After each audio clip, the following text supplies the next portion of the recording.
자, 오늘 수업은 우리 시대 직업은 문제 없는가 두 번째 시간.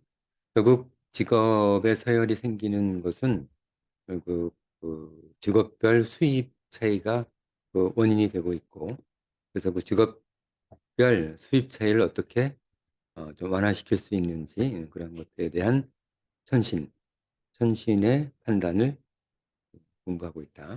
자, 직업 서열 문제 관련된 토론이다. 지난 시간에 여기까지 공부했다. 현재 기득권을 가진 사람이 양보만 하면 완전히 다른 세상이 우리에게 주어질지도 모릅니다. 지금 직업별로 소득이 비슷해진다면 특별히 돈을 잘 버는 직업을 가질 필요가 없겠지. 뭐 의사라든지 뭐 변호사라든지 뭔가 돈을 잘 버는 직업을 가질 필요가 없지. 왜냐하면 뭐 비슷하니까 어떤 물론 약간의 차이는 있긴 하겠지만 어느 정도 차이가 있긴 하겠지만 지금처럼 뭐 10배 많거나 뭐 이런 건 아니기 때문에 돈을 위해서 직업을 선택하는 것이 아니라 자신이 원하는 직업을 가지게 되는 아주 이상적인 세상이 올지도 모르겠다고 지금 얘기하고 있다. 지금 어떤 소년이 얘기한 거지. 좀 더 키우자.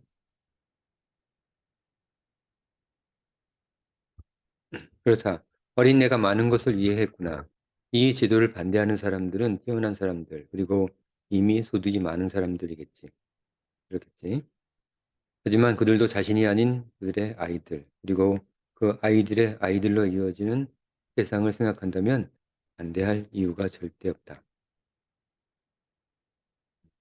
자신의 아이들, 그리고 그 아이들의 아이들이 자기가 원하는 삶을 살 수 있도록 해주는 정말 유토피아 같은 세상이 올 수도 있는 거지. 이때 엄청난 부를 가지고 있던,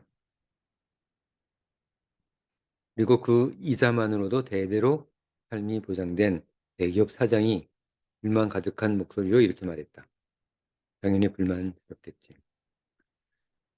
그럼 그것은 공산주의와 다를 게 무엇입니까? 이런 얘기 뻔하지? 이런 얘기가 나올지? 내가 버는 돈은 다른 보통 사람이 버는 월급의 1000배, 10,000배가 되는데, 그럴 수 있지? 만약에 뭐 1000억만 벌어도 보통 월급을 받는 월급쟁이들의 1000배, 만, 뭐, 많게는 뭐 2000배. 아무튼 1000배, 10,000배 되는데 그 50%를 세금으로 내는 것은 그 세금도 1000배, 10,000배 더 내는 것 아닙니까? 같은 국가의 혜택을 받으면서 그렇게 국가에 엄청난 돈을 내는 것은 자본주의를 표방하는 민주주의 국가에서는 있을 수 없는 일입니다. 당연히 뭐 이런 반발이 있겠지.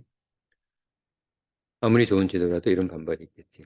아무리 돈을 벌기 위해 아무도 돈을 벌기 위해 그렇게 열심히 일하지 않을 것입니다. 공산주의는 그 낮은 효율과 낮은 의욕으로 이미 인류에게서 사라진 실패한 제도입니다. 그것을 선생님 판관께서 왜 다시 꺼내 드시는 겁니까? 판관이 이렇게 말한다. 내가 큰 오해를 하고 있구나. 그렇게 돈을 많이 버는 내가 보통 사람들과 똑같은 혜택만 보고 있다고 생각하느냐? 자, 이게 무슨 말인가? 내가 파는 물건이나 재화를 구매하고 이용하고 사용료를 내는 사람들 모두를 국가가 보호하고 있다. 그러므로 내가 그들 모두에게 팔아번 돈은 판매한 만큼 비례해서 국가로부터 혜택을 받은 것이다. 판매한 만큼 비례해서 국가의 혜택을 받은 것이다. 여기서 국가로부터 혜택이란 결국 국가도 그 구매자들의 세금으로 운영되는 것이므로 너는 결국 그 국가의 세금을 내는 모든 구매자로부터 혜택을 받은 셈이다. 그렇지? 그것도 틀림없는 논리적으로 반박 불가능한 그런 합리적 주장이다. 이것은 내가 50%를 세금으로 낸다고 해서 전혀 이상할 것이 없는 이유다. 그리고 너는 공산주의가 무엇인지 알기나 하고 하는 말이냐. 공산주의는 생산에 필요한 자본, 토지, 재화 등을 공유하는 것이다. 원래 공산주의는 그런 거야. 토지를 공유하고 공장을 공유하고 그런 거지. 근데 내가 가진 자본, 토지, 재화를 공유하는 것이 아니니 공산주의가 아닌 거야. 끝까지 자본 거로 남을 수 있는 거지. 이익만 반으로 줄 뿐이지. 내가 가진 자본, 토지, 재화를 공유하는 것이 아니니 쓸데없는 주장. 다시 하지 말거라. 쓸데없는 주장이 공산주의 아니냐라고 하는 주장이지. 하지만 기업을 경영하는 사람도 법이 정한 세금을 충실히 내면서 사업을 하고 있습니다. 그걸 법인세라고 하지, 기업하는 사람이 내는 세금을. 그 법인세는 일반인은 엄두도 못 낼 큰 액수입니다. 그러니 기업 활동에 의한 수익은 정당한 활동입니다. 그 법인세의 세율이 정당하다고 누가 말했느냐? 너희들이 정치인들과 결탁해서 너희들 편의대로 정한 세율이 아니더냐? 법인세율이 이익의 50% 이상이냐? 그렇지도 않지 않느냐? 자기들끼리 결탁해서 정치가와 그 기업인들이 결탁해서 정한 세금을 정당하다고 말하는 파렴치한들을 하늘의 판관이 내가 용납하지 못하겠다. 자, 하늘의 판관이 따끔하게 얘기하고 있습니다. 그런데 왜 지금까지 조용히 계시다가 갑자기 이렇게 부자들을 못 살게 구십니까? 도대체 무슨 이유입니까? 내가 못 살게 우는 것 같으냐? 너희들이 너희보다 가난한 자들을 못 살게 군 것은 생각하지 않느냐? 너희들이 가난한 자들 앞에서 고개를 뻣뻣이 들고 버들먹거리며 사는 모습을 내가 더 이상 참다 못해 내려온 것이다. 하늘에서 보니 좀 전에도 말했지만 별것 아닌 것들이 소크라테스의 말이지. 별것 아닌 것들이 무엇이나 된 것처럼 거들먹거리는 모습을 이제 볼 수가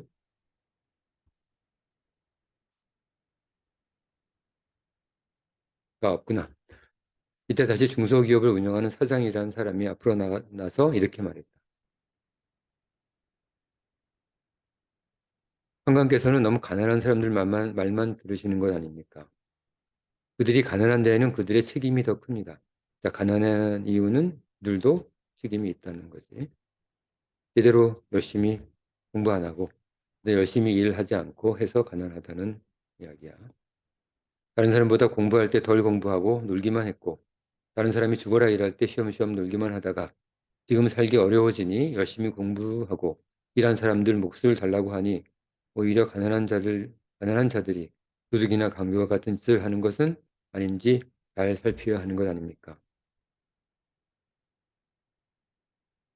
자, 이 말도 논리가 있다. 그러니까 지금 판관의 주장을 반박하고 싶으면 중소기업 사장이 하는 말로 인용하면서 반박하면 되겠지. 자, 이것도 충분히 논리가 있는 거다. 저는 지금의 기업을 이루기 위해 제 인생을 바쳐 겨우 이렇게 놓았는데 지금까지 놀면서 지내던 게으른 사람들에게 그대로 대부분을 뺏겨야만 한단 말입니까? 빼앗겨야 한단 말입니다. 자, 그랬더니 또 판관이 이렇게 얘기한다. 너는 말을 참 못 알아듣는구나. 선상에서 너의 모든 것을 빼앗는다더냐. 내 수익의 반만 국가에서 관리하여 공평하게 너를 포함한이다. 사람들과 나눈다는 것이다. 너 또한 그것을 받을 것이고 평등세지 n분의 1. 그것을 받을 것이고 내 아이도 받을 것이며 혹시 내가 사업이 잘 안 돼요. 적자를 보게 되더라도 내가 살 수 있는 기본적인 돈을 국가에서 줄 것이니 특히 큰 기업도 아닌 언제 이익이 급감할지 알 수 없는 중소기업을 운영하는 자들은 오히려 이 판결을 환영해야 할 것 아니냐. 당장 눈앞의 손해만 자꾸 생각하고 삶의 오랜 기간을 종합적으로 생각하지 못하는구나. 더 잘 생각해 보아라. 자, 이것도 판관의 말도 틀리지 않았습니다. 잠시 후 판관은 천신에게 올려 판결문을 작성하여 방에 붙였고 사람들은 이 판결문을 보기 위해 몰려들었다. 자, 판결문이 어떻게 됐는지 살펴봅시다. 직업 서열화 문제에 대한 판결문. 직업 서열화에 따른 여러 문제점을 해결하기 위해 아래와 같이 판결한다. 국가는 이를 2년 안에 시행하고 모든 관련 법령을 개정할 것을 명한다. 자, 이렇게 하라는 거야. 명령한 거다. 이미 결정이 된 거야. 천신한테 재가를 받아서. 국가는 모든 소득의 50%를 평등을 위한 세금으로 징수하여 평등세지. 모든 소득의 50%를 평등세로 징수. 모든 국민에게 균등히 n분의 1 배분할 수 있도록 관련 제도를 개편한다. 대신에 국민연금, 건강보험, 고용보험, 공무원연금, 군인연금, 교육연금, 기초연금, 장애연금 등 모두 폐지.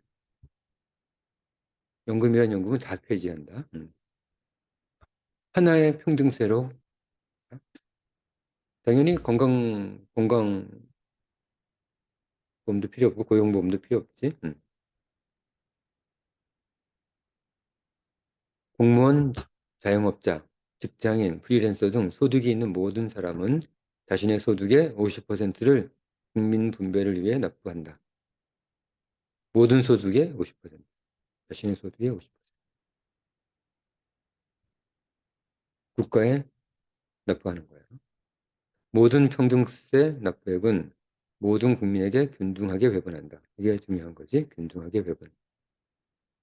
현재 소득세는 현행대로 유지하되 소득 평등세 50%를 납부한 뒤 나머지 50% 소득에 대하여만 소득세를 부과한다.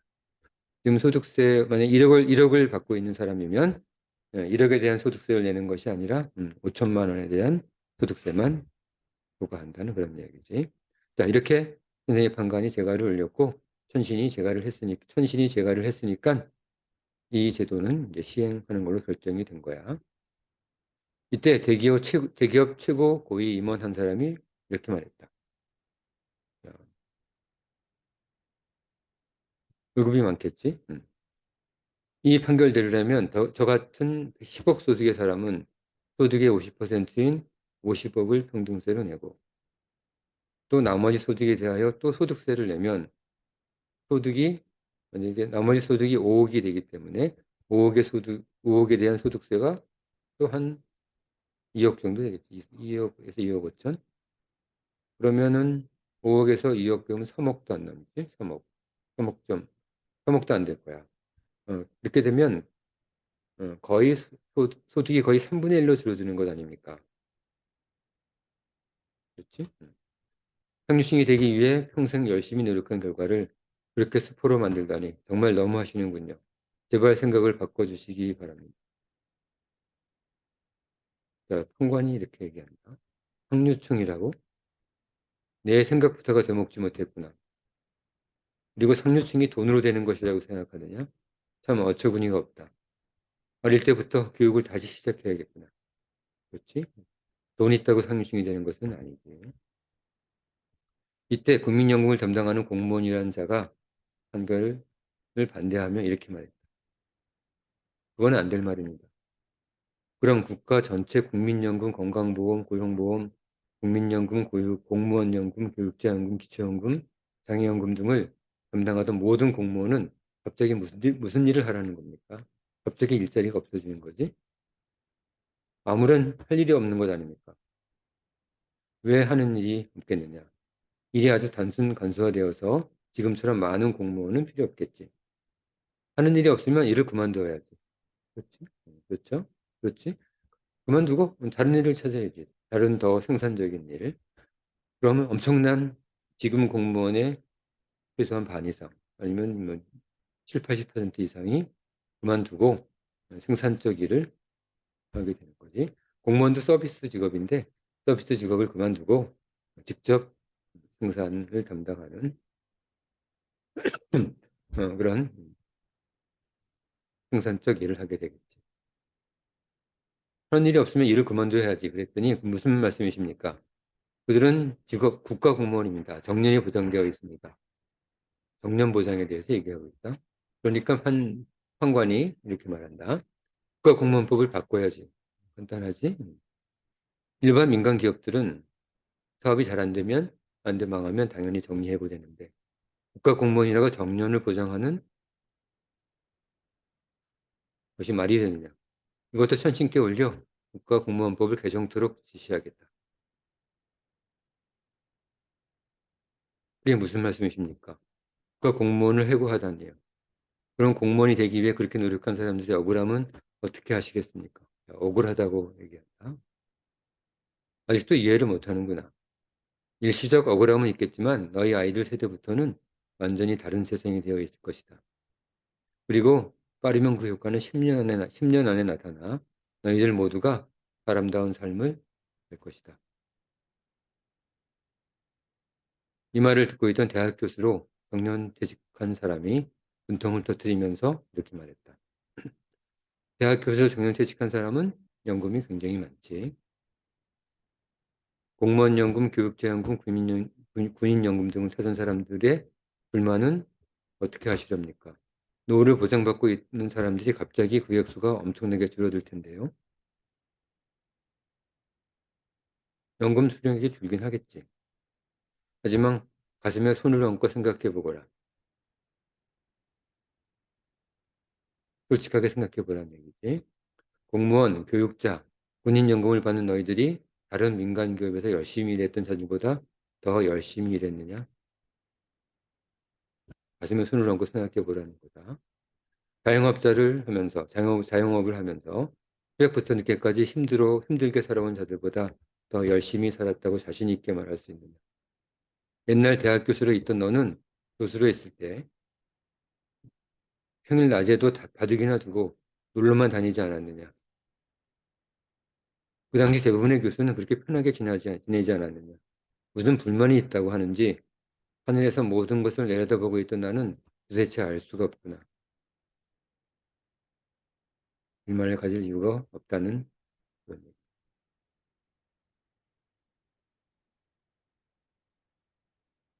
불만을 가지고 모인 사람들은 어쩔 수 없이 선상의 판결을 받아들였고 판관은 그대로 천신에게 보고하여 죄가 되었다. 이미 허락을 받았어요. 세상은 이제 그렇게 바뀔 거야. 자, 그러면 이렇게 세상을 바뀌는 것에 대해서 찬성하는지 반대하는지 토론을 시작한다. 우선 토론을 하려면 자기 생각을 정리해야 되겠지. 자, 자기 생각을 정리하는데 판관의 생각에 찬성하는 사람도 있었고 등장인물이 반대하는 사람도 있었겠지만 판관의 생각과 판관의 생각을 찬성하는 사람들의 생각들을 쭉 나열하고 그리고 판관의 생각에 반대하는 등장인물의 생각들을 쭉 나열을 해서 둘 중에 어떤 것을 자신의 의견을 할지 선택을 하고 그것에 대한 자신의 의견을 세 가지 이유를 들면서 기술하면 된다. 지금은 혼자 하는 토론이기 때문에 이 수업은 만약에 학교에서 이 수업을 한다면 몇 개 그룹으로 나뉘겠지. 하지만 지금 이 온라인으로 선생님한테 1대1로 수업을 받는 사람들은 두 가지 의견을 모두 작성을 해서 서로 자기 또 다른 날을 만들어서 둘이 토론하는 가상의 토론을 하면 된다. 알겠지? 지금은 혼자 수업을 듣는 학생은 가상의 토론을 하면 되는 거야. 나중에 최종 결론만 자신의 의견을 쓰면 되는 것이. 자, 여기 두 페이지에 걸쳐서 첫 번째 페이지는 찬성의 의견, 두 번째 페이지는 반대의 의견으로 작성을 하면 된다. 자, 600자씩. 그러니까 15분씩 두 번이니까 원래는 30분인데 비슷한 내용이기 때문에 한 20분 안에 작성해 보도록 하자. 20분 정도.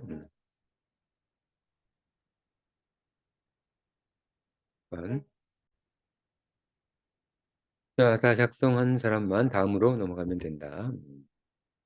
자, 그 다음은 이제 토론 두 번째로 상대방 의견, 찬성하는 사람은 반대하는 사람의 의견, 판관의 판결에 대해서 반대하는 사람은 판관의 판결에 대해서 찬성하는 의견들을 논리적으로 반박해야 된다. 그냥 반박하면 안 되고 논리적으로 반박하는 의견을 논술하도록 하자. 자, 우선 작성해서 작성하고 그 다음에 이제 나중에 발표를 해야 되지. 지금은 토론 수업이긴 하지만 온라인 수업이니까 1대1 수업이니까 발표는 하지 못하겠지. 일단 반박하는 의견을 서로 반박하는 의견을 작성해봐. 원래는 600자인데 두 가지를 다 작성해야 되기 때문에 300자, 300자 정도 작성을 하고 시간은 10분이다. 자, 동영상 스톱시키고 작성해봐. 자, 그리고 다 한 사람만 다음으로 넘어간다. 이제 다음에는 이제 본격적으로 토론을 하게 된다. 선생님 수업은 뭐 철학 논술이긴 하지만 기본적으로 합의적 논술이야. 선택적 논술이 아니라 A, B가 있으면 A, B 중에 하나만 선택하는 A를 선택하는 그런 선택적 논술이 아니라 A를 주장하는 것과 B를 주장하는 것이 있을 때 어, 합의적 토론, C라는 그런 합의점을 찾아내는 거야. 알겠지? C라는 합의점은 창의적, 합리적, 논리적, 이성적 과정이 들어가야 되겠지. 자, 문제 3. 상대의 반대 의견과 합의한 내용을 구체적 이유와 함께 기술하시오. 자, 합의적 토론 결과다. 그리고 두 번째 합의가 안 돼, 일이 기본적으로 첫 번째로 진행하는데 정말 합의가 안 되면 정말 합의가 안 됐을 경우에는 서로 경쟁적으로 토론하다 보면 합의가 안 될 수도 있지. 그럴 경우에는 상대방 의견을 일부 받아들여서 자신의 처음의 의견에서 일부 수정된 자신의 의견을 도출하고 그다음에 그 수정된 의견을 가지게 된 이유를 같이 설명하면서 기술하면 되는 거야. 자, 알겠지? 자, 우선적으로는 1번을 하는 거다. 1번이 안 됐을 경우에 2번. 1번, 2번 다 하는 것이 아니라 둘 중에 하나만 선택적으로 하면 되는 거야. 자, 시간은 그것도 20분이다. 20분.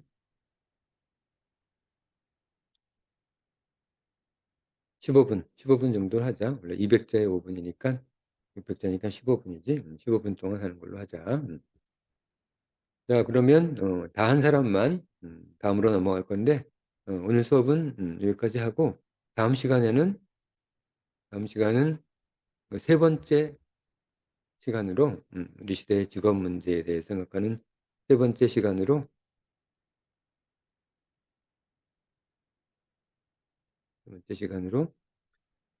마무리하는 시간을 가져보자. 우리 시대의 직업의 어떤 문제, 그리고 직업 소외를 없애기 위해서 판관의 판관의 생각의 문제점 이런 것들을 종합해보는 마지막 시간을 다음 시간에 가져보자. 자, 오늘 수업은 여기까지 하고 또 다음 시간에 공부하도록 하자. 자, 오늘 수업은 여기까지.